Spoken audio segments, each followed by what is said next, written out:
Tai agrolapų siūloma technologija ūkininkui. Kaip jūs ją galėtumėte apibūdinti jau glaustai keliais sakiniais, tarkim?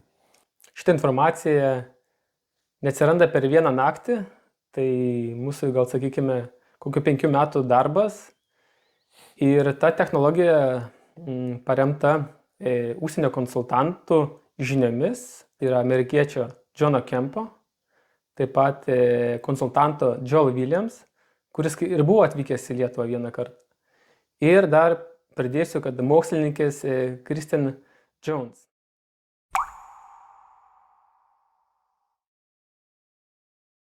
Norite rasti informacijos, kaip tą padaryti, visų pirma, jūs turėtumėt žiūrėti, ką rekomenduoja būtent šitie asmenys. O jeigu taip, sakykime, viską supaprastinant, tai ką mes siūlom ūkininkam, nedaryti tai, kas neefektyvu, ir daryti tai, kas efektyvu.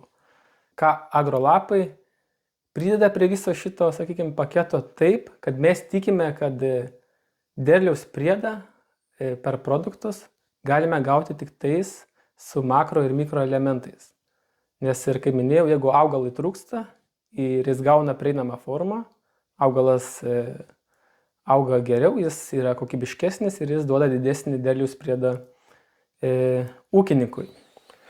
Gerai, aš suprantu, kad šitą technologiją jūs, kaip sakomas, išbandėte visą tą technologiją išbandėte pas savo kolegą ūkyje jau 2 metus. Tai kaip galėtumėt visą tą procesą atpasakoti? Nuo ko viskas prasidėjo ir kokiais žingsniais pasibaigė? Tai viskas prasideda ūkininkui nuo sėklos. Ir ūkininkas turi žinoti, kokia yra kokybės, tai yra kokia yra daigumo.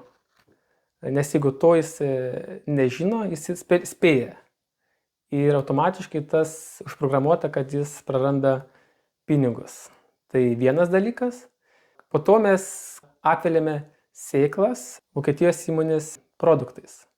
Tai ypač aktualu, jeigu jūsų sėkla yra silpnesnė, negu jinai turėtų būti, taip pasakykime. Ir automatiškai mažinasi birių trąšų normos, taip? Taip, būtent. Kadangi jūs paduodate pilną kompleksą, ko sėklai reikia sezono pradžioje, jūs galite susimažinti išlaidas neefektyviems sprendimams, bet kurių reikia. Birių trąšų sintetinių vis tiek jų reikia. Tiesiog galite sumažinti azoto ir fosforo normas. Ir dar pabrėšiu, kad tai yra išbandyta nepriklausomais bandymais šitas metodas. Tai va. Tai įsivaizduokim, kad jau esame įsityrę sėklas, esame jas apsivėlę ir jau pradeda augalai dygti. Kitas sprendimas yra naudoti tręšimą per lapus.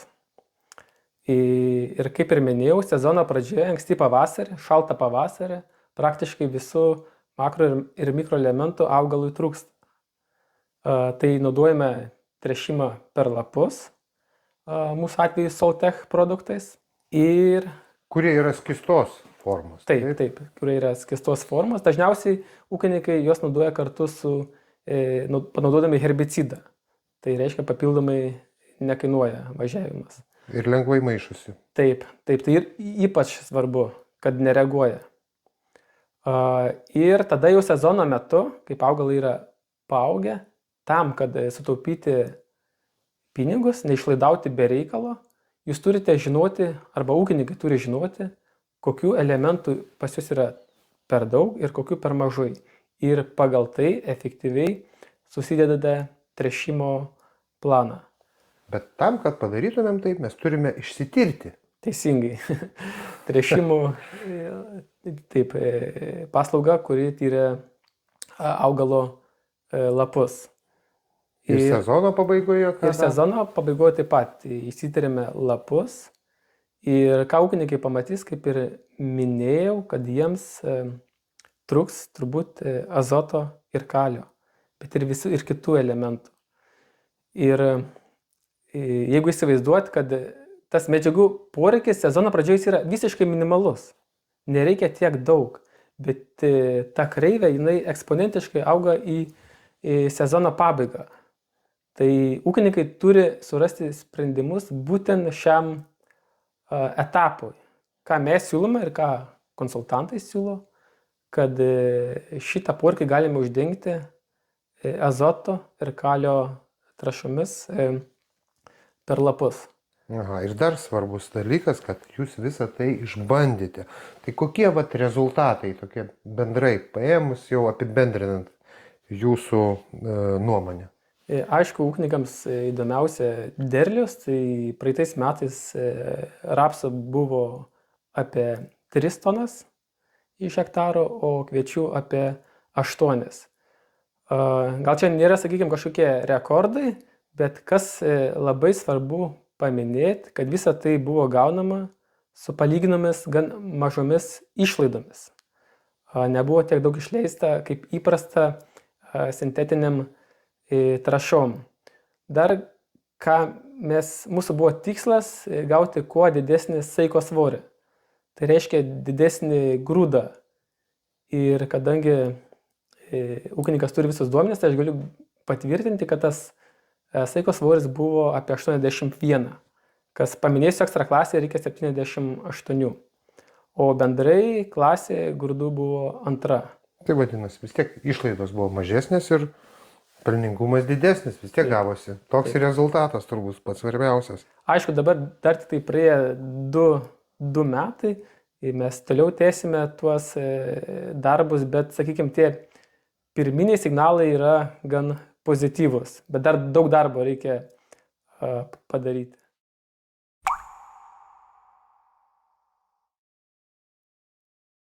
O kodėl būtent Vokietija ir Olandija?